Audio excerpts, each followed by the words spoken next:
Introduction. When was the last time you lost your way? Not just lost, but felt something watching you, hiding behind a veil of trees. When the way back disappears and there are only shadows ahead. Ellie and Dan thought they knew the forest. They went on a hike to put the spark back in their relationship, forgetting that the forest has a life of its own and it has its own laws. The quiet whispering of the trees was replaced by a heavy silence. "We definitely haven't been in this place," Ellie muttered, gazing into the somber silhouettes of the oaks. Dan, despite his confident look, was surreptitiously checking the map. But neither the map nor the GPS was helping anymore. Suddenly a feeling of something wrong hung in the air, a cold breeze that seemed to go right through his skin, right down to his bones. And then out of the silence of the forest came the first call. Voice deep, enveloping, whispering Ellie's name. The day began as usual, backpacks packed, trail marked on the map. "See, Ellie, everything's under control," Dan said, leading her confidently down the forest path. She only nodded, not wanting to argue. But the further they walked, the more her heart clenched. After a couple hours, it became clear that they had lost their way. The map and reality didn't match, as if the forest itself was changing its shape. "It's all your GPS, Dan. It's not working, we're wasting time." Ellie exploded. Dan rolled his eyes, but for the first time a shadow of doubt flickered in his gaze. And then they heard it. A voice. Quiet at first, as if the wind was playing with the branches. Then it grew louder, more distinct. It was a man's voice, deep and mesmerizing. "Ellie," came from right behind her. She turned around sharply, but there was only a tree whose bark resembled a hooked hand. "Dan, is that you?" she shouted out, trembling. "What?" He snapped back, annoyed. But it was clear from the look on his face that he had heard something too. It was the moment they both realized they weren't alone in the woods. "Ellie, stop making things up." "It's just the wind," Dan spoke confidently, but his hand was shaking as he tried to find the right direction on the map. Ellie wanted to believe him, but inside everything was screaming, "No, something's not right here." They continued on their way as if nothing had happened. The forest grew denser and denser, the sounds of their footsteps disappearing as if the air had become denser.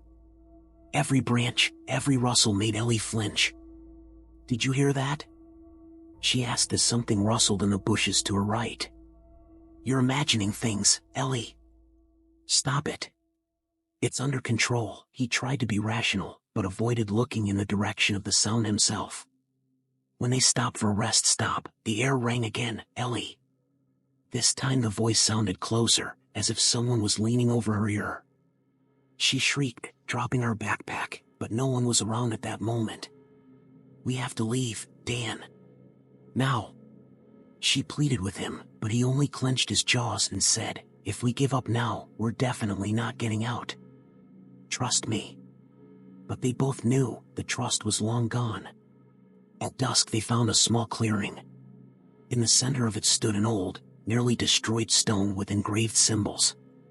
"This place is like a nightmare," Ellie whispered, looking around. And then he appeared. A man dressed in clothes as if from another era. His hair was silver and his eyes glittered in the moonlight. He wasn't walking, it was as if he was gliding across the ground. "You have heard my call," he said softly, but there was an abyss lurking in his voice. "Who are you?" Dan shouted, covering Ellie with himself. "I'm the one who can show you the way. But the road always takes a toll." His smile was both benevolent and threatening. Dan looked at Ellie. "Is this some kind of joke? What do you want us to do?" "Just a decision. One of you will come with me so the other can find a way out. The choice is yours."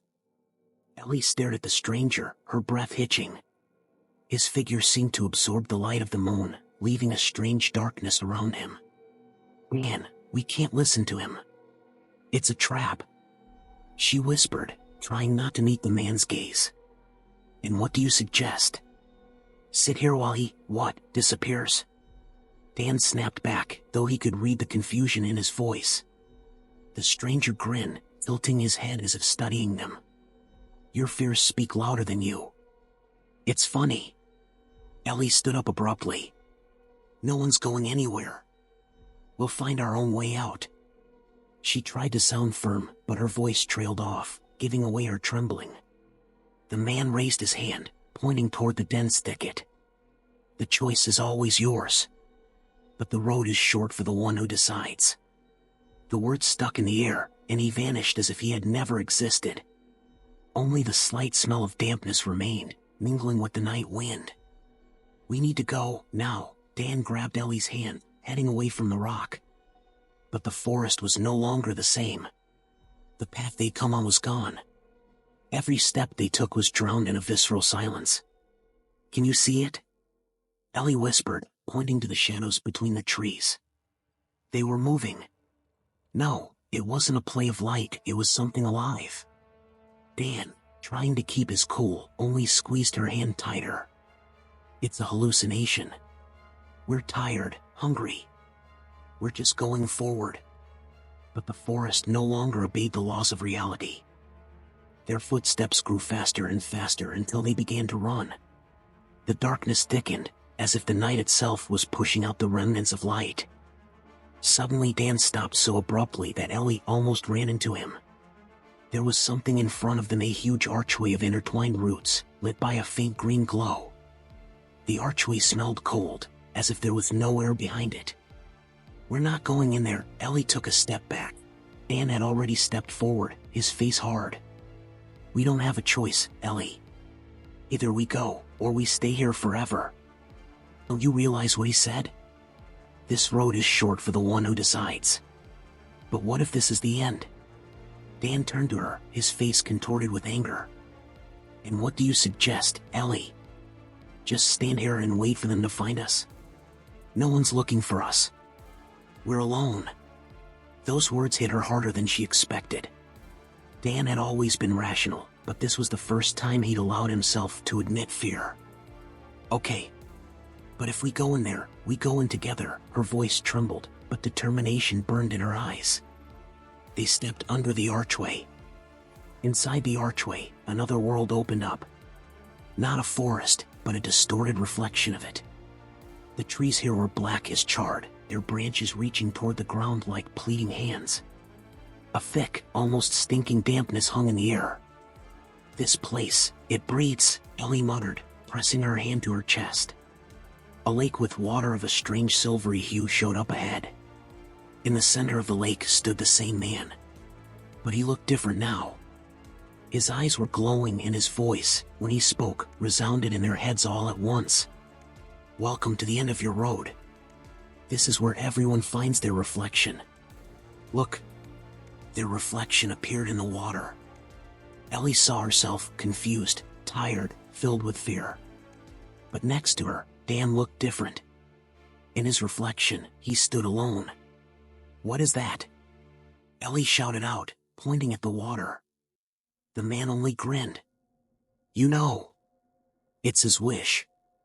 The choice was made before you came in here. Dan, tell me it wasn't. Her voice grew louder, it trembled. Dan turned away, clenching his fists. Ellie, I just wanted to. I wanted to get out. I thought you understood. She stepped toward him, grabbing his arm. You were ready to leave me? The man watching them spread his hands. Now you understand how choice works. Everyone gets what they're willing to give. Ellie recoiled from Dan as if he were a stranger. The words stuck in her throat. She tried to find an explanation, an excuse, but his face gave away everything: indifference, fear, and pity. Ellie, he began, but her gaze flashed like a flame he hadn't expected to see. Don't you dare. Don't say a word. You wanted to leave me here. You didn't even give me a warning. You don't understand. Dan exploded, taking a step forward. This forest, it's playing with us. I just wanted to survive. Wanted to get us out of here. But you don't believe we can do it yourself. You've always doubted, haven't you?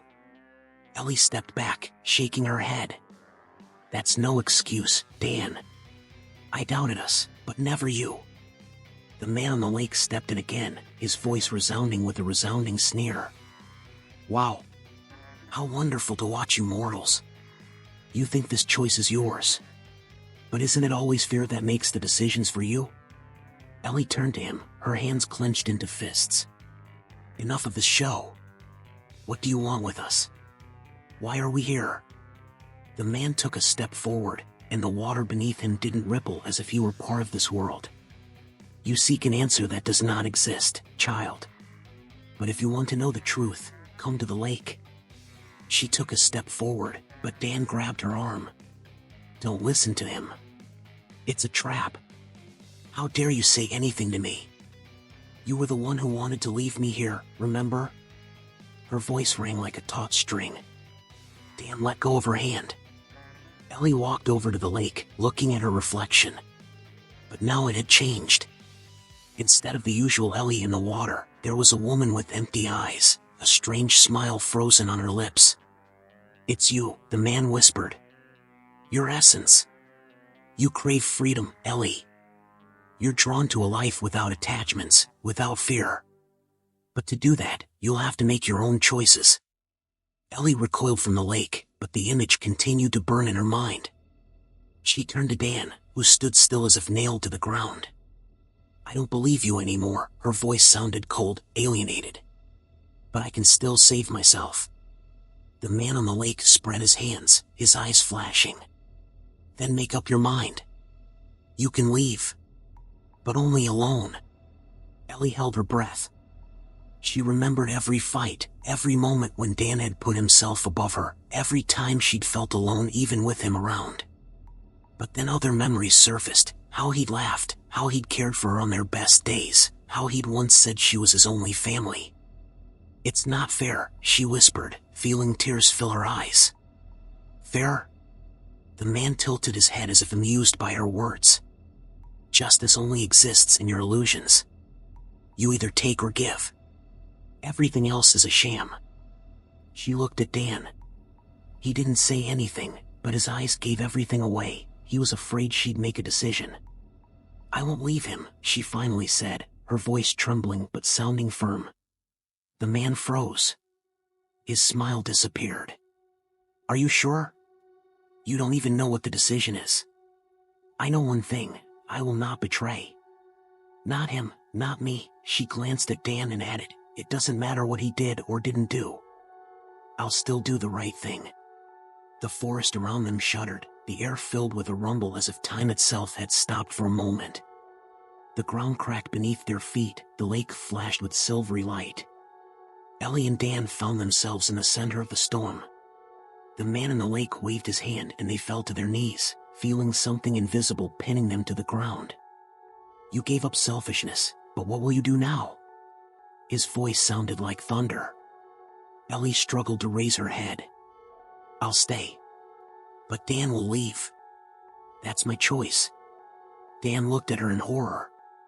Ellie, no. Shoo, she said firmly.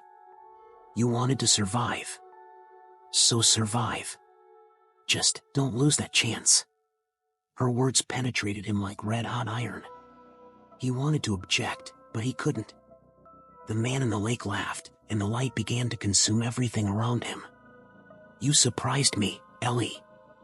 It's rare for someone to choose such a sacrifice. But this isn't over. Epilogue. The forest wouldn't let go of those who couldn't find themselves. Ellie found herself by becoming part of its mystery. Dan was given another life to realize the price of choice. But neither of them were ever the same again. Freedom is always a risk. And only those who are willing to take it can find their true selves.